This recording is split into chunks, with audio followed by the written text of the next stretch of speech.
Lockdown से पहले गीता के घर का नजारा कुछ ऐसा था कि रोहन ऑफिस जाता था और शिविन स्कूल। जिनके घर से जाने के बाद गीता काम खत्म करके बाकी समय आराम करती थी। लेकिन लॉकडाउन के बाद ऑफिस और स्कूल घर में ही खुल गए और इससे गीता का हाल वो तो आपको देखने में ही मजा आएगा। शिविन, ओ शिविन, महाराज उठने के लिए क्या 21 तोपों की सलामी लेंगे? अरे बिस्तर से बाहर निकल, ऑनलाइन क्लास स्टार्ट होने वाली है। अरे तुम भी हद करती हो, स्पीकर की तरह चिल्लाने की क्या जरूरत है? दिख नहीं रहा मेरी कॉन्फ्रेंस चल रही है। अब कैमरा और स्पीकर ऑन कर रहा हूं, मुझे कोई शोर नहीं चाहिए। इस पर जैसे ही रोहन लैपटॉप का कैमरा और स्पीकर ऑन करता है तभी कुकर की सीटी बजती है। करा लो अब इसे चुप। लॉकडाउन नहीं हुआ, मेरी मौत का फरमान जारी हो गया। दोनों बाप बेटे ने नाक में दम किया हुआ है। ऐसा बोलकर गीता वहां से शिविन के कमरे में पहुंच जाती है, जहां शिविन अभी भी सो रहा होता है। ओ आलसी, अब अगर 5 मिनट में नहीं उठाना तो आज तेरा गेम और यूट्यूब कैंसिल। माँ की बात सुनकर शिविन बिना 1 मिनट गंवाए उठ खड़ा होता है। उठ गया, अभी नहाकर भी आता हूँ। ये नाटक कहीं और, मुंह पर गीला कपड़ा मार और पढ़ने बैठ। शिविन की ऑनलाइन क्लास स्टार्ट हो जाती है, जिस पर गीता उसे वहां बिठाकर रसोई में चली जाती है। थोड़ी देर में उसे कमरे से कुछ आवाज सुनाई देती है, जिसे सुनकर वो कमरे में वापस आती है। हाय राम, तुझे क्लास अटेंड करने के लिए बोला था, कैमरा ऑफ करके बिस्तर पर नाचने के लिए नहीं बोला था। मम्मी मुझे कुछ समझ नहीं आ रहा, आप बाद में पढ़ा देना ना, वैसे भी अटेंडेंस तो लगी गई है। हाँ हाँ बेटा, जरूर बन जा। तू अभी से हम सबका बाप बन जा। अरे नहीं मतलब कहाँ से लाते हो इतना दिमाग, और पढ़ाई करते हुए ये चला कहाँ जाता है? नाइस क्वेश्चन, दिमाग से पूछकर बता दूंगा। शिविन की बातों से परेशान होकर गीता उसे मारने के लिए जैसे ही आगे बढ़ती है तभी वो कमरे से बाहर भाग जाता है। अब शिविन आगे आगे और गीता हाथ में चप्पल पकड़े उसके पीछे पीछे पूरे घर में दोनों घूम रहे होते हैं। इसी बीच वो रोहन के पास पहुंच जाता है और शिविन को मारने वाली चप्पल रोहन के लैपटॉप पर जाकर गिरती है। ओए माँ! मम्मी, अब पापा को चप्पल मार रही हो? वो आज तक के रिपोर्टर, चुपचाप जाकर क्लास अटेंड कर ले, नहीं तो अगली तेरे पीछे लगेगी। इस पर शिविन वहां से चला जाता है, जिसके बाद रोहन गीता से कहता है, इस सर्कस के लिए कुछ बोलना चाहोगी? अरे क्या करूं, जब से तुम दोनों घर में रहने लगे हो, घर अपने आप ही सर्कस बन गया है और मैं तुम्हारी नौकर। कभी बेटी को संभालो तो कभी बाप के नखरे उठाओ। इन्हीं सब उथल पुथल में दिन बीतते रहते हैं, जिसमें हर रोज घर के अंदर कुछ नया सियप्पा खड़ा मिलता है, जो ज्यादातर शिविन और रोहन के ऑनलाइन स्कूल और ऑफिस से रिलेटेड ही होता है। एक सुबह, शिविन चल उठ, आज की क्लास जल्दी है। कैमरा ऑफ करके आप अटेंड कर लो। अरे ऐसे छित्तर पड़ेंगे, दादी नानी सब एक साथ याद आ जाएंगी।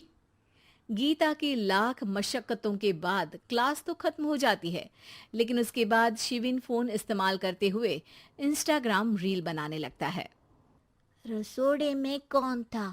तुम थी, मैं थी, कौन था? कौन था? हाँ, मैं गरीब हूँ, मैं गरीब हूँ। अरे ओ गरीब के बेटे, आजा, मैं बनाती हूँ तुझे गरीब। मैं बताती हूँ रसोड़े में कौन था। पढ़ाई करने बोलो तो इनकी माँ मर जाती है, और ये पागलपंतियां जितनी मर्जी करा लो।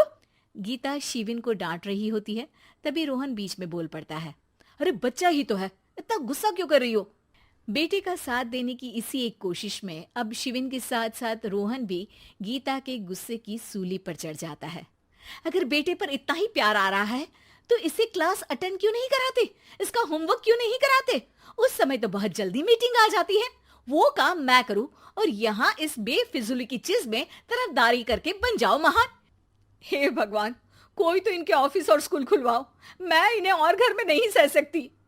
अरे कुछ और मांग लेती, क्योंकि तुम्हारी ये विश इस साल तो पूरी होने से रही, कोरोना। हाय नास पिटे ने जिंदगी ही बर्बाद कर दी। खाए कोई पचाए कोई, कल मुझे चुन चुन कर सबको मेरी बद्दुआ लगेगी। उन्होंने दुनिया का और इन बाप बेटे दोनों ने मेरा जीना मुश्किल कर दिया। गीता वहां से चली जाती है, जिसके बाद रोहन शिविन से कहता है, अरे तुम्हारी मम्मी इतनी भड़की हुई क्यों है? आपकी वजह से पूरा समय घर में रहते हो और उस पर कोई काम कराने की जगह बस ऑर्डर देते रहते हो। अच्छा बेटे, सारा इल्जाम मुझ पर, पूरा दिन तो वो तुम पर ही चिल्लाती है। हाँ, मतलब दोनों का 50-50 है, कुछ करना पड़ेगा। वो कहते ना, make the best out of worst. I have an idea. वैसे तुम्हारी माँ सही कहती है, बहुत जुबान चलाने लगे हो, कम बोला करो। अगली सुबह रोहन और शिविन अपनी गलती को सुधारने के लिए गीता के उठने से पहले घर का आधा काम खत्म कर देते हैं, जिसे देखकर गीता खुश हो जाती है और फिर बाकी बचा काम वो तीनों मिलकर पूरा कर लेते हैं। जिसके बाद अब वो सब मिल बांट कर हर काम में एक दूसरे की मदद करते हुए लॉकडाउन का मजा लेने लगते हैं।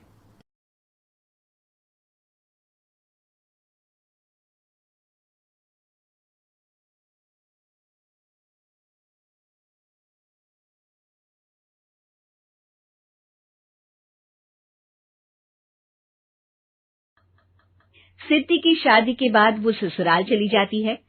पीछे रह जाती है भाभी रानी। सिद्धि के ससुराल जाते ही भाभी कहती है, अरे वाह जी वाह, सारे कपड़े मेरे। हाय रे पैंट, अरे वाह वाह, मजा आ जाएगा। अरे ये सिद्धि की अलमारी के सामने खड़े होकर क्या बड़बड़ा रही है? जा जाकर देख मेहमानों को विदाई की मिठाई मिली कि नहीं। अब हाँ माँ जी, क्यों नहीं, लेकिन पहले कपड़े तो बदल लूं। अब रानी आ जाती है सिद्धि के उन कपड़ों में जो वो ससुराल जाने से पहले घर छोड़ जाती है। अरे रानी, कुछ दिन रुक जाती। अरे ये तो सिद्धि बिटिया को मैंने ही दिया था, बड़ा ही फबता था उस पर, तुझ पर तो कुछ खास नहीं लग रहा। अब वो ना, मेरे सारे कपड़े गीले थे तो सोचा पहन लूं। वैसे भी सिद्धि को कौन सा दिन पुराने आउटडेटेड कपड़ों को पहनना है। वैसे भी ये सूट तो मैंने तभी पहना था, वैसे खास है भी नहीं ये। हाँ ठीक है, लेकिन ना मेरी सिद्धि पर तो जमता था। सारे मेहमान चले जाते हैं और सिद्धि ससुराल से मायके पहली बार आती है। अपना घर, अपना कमरा, अपनी अलमारी।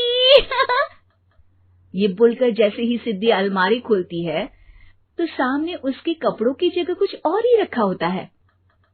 माँ, ओ माँ, जरा कमरे में तो आना। सास और रानी वहां पहुंच जाते हैं। रानी ने पहनी होती है सिद्धि की जींस और टी शर्ट। अरे भाभी, ये क्या? ये तो मेरी बड़ी ही महंगी टी शर्ट है, इसे आपने घर में क्यों पहनी है? अरे बहुत मिलती है दीदी ये चौक की मार्केट में, 150 में। ओ भाभी प्लीज, ये एरोपोस्टल है, 2000 की एक टी शर्ट। ओह, 2000 में तो दीदी 4 साड़ी आ जाए। अब क्या बोलूं? भाभी, ये मेरी अलमारी में छोटू के कपड़े, तो मेरे कपड़े कहाँ हैं? मेरी अलमारी में? अब दीदी आपको कौन से पुराने कपड़े पहनने थे? माना भाभी, लेकिन मैं जब घर आती तो यही सब पहनती ना। अरे तुम तो बड़ी कंजूस हो दीदी। खैर, वक्त आता है जब सिद्धि ससुराल के लिए रवाना हो रही होती है। अरे रानी, अंदर से सिद्धि का गिफ्ट ले आ, लड़की पहली बार ससुराल से मायके आई है। रानी अंदर जाती है और एक सिंपल सी साड़ी लेकर बाहर आ जाती है। ये लीजिए माँ जी। सास बेटी को गिफ्ट देकर ससुराल भेजती है। अगले दिन रानी एक सुंदर सी साड़ी पहनकर सामने आती है। अरे रानी, ये तो वो साड़ी है जो मैंने सिद्धि को देने के लिए दी थी जब वो ससुराल ले जाती, लेकिन ये तूने कैसे पहन ली? अरे माँ जी, ये साड़ी तो मुझे बहुत पहले से ही पसंद थी, लेकिन चिंता ना करिए, मैंने सिद्धि के लिए भी अच्छी सी साड़ी दी है। हाँ। तभी सिद्धि का फोन आता है। क्या माँ, कुछ अच्छा तो दिया होता ससुराल ले जाने के लिए, अरे पहले दिखा दिया होता। ये चमकते हुए पैकेट में नौकरानी वाली साड़ी मत दिया करो माँ। अरे बेटे, वो तेरी भाभी ने ना गलती से उससे पैकेट बदल गया। हाँ, मैं कल ही तेरे भाई के हाथ से तेरा वाला पैकेट भेज दूंगी। अरे रहने दो माँ, आई एम श्योर भाभी ने अभी वही साड़ी पहनी होगी जो तुमने मेरे लिए रखी थी। तुम तो समझ नहीं पाई उनको। खैर छोड़ो, मैं ज्यादा बोलती अच्छी नहीं लगती, रहने दो। आपको उन्हीं के साथ रहना है, फिर बात करेंगे। सास को रानी पर गुस्सा आ जाता है। वो उसके कमरे में जाती है जहाँ वो शादी का एल्बम देख रही होती है। रानी, मार्केट जाकर एक ऐसी ही साड़ी लेकर आ। कल प्रतीक जाकर सिद्धि के घर दे आएगा। अरे क्यों माँ जी, कितनी साड़ी देनी है दीदी को? यहाँ कोई सेल लगी है क्या? अरे चुप कर, मेरे बेटी के हिस्से की साड़ी खुद पहन ली, अब ज्यादा ज्ञान बांट रही है। एक दिन सिद्धि का फोन आता है। माँ, मेरी सास ने आप सबको खाने पर बुलाया है। सारे लोग सिद्धि के ससुराल पहुंचते हैं। खाना खाकर वो लोग निकल रहे होते हैं कि सिद्धि की सास सभी को गिफ्ट देती है। अरे बहन जी, बेटी के घर का खाना खा लिया, यही बहुत है जो आप ऊपर से गिफ्ट भी दे रही हैं।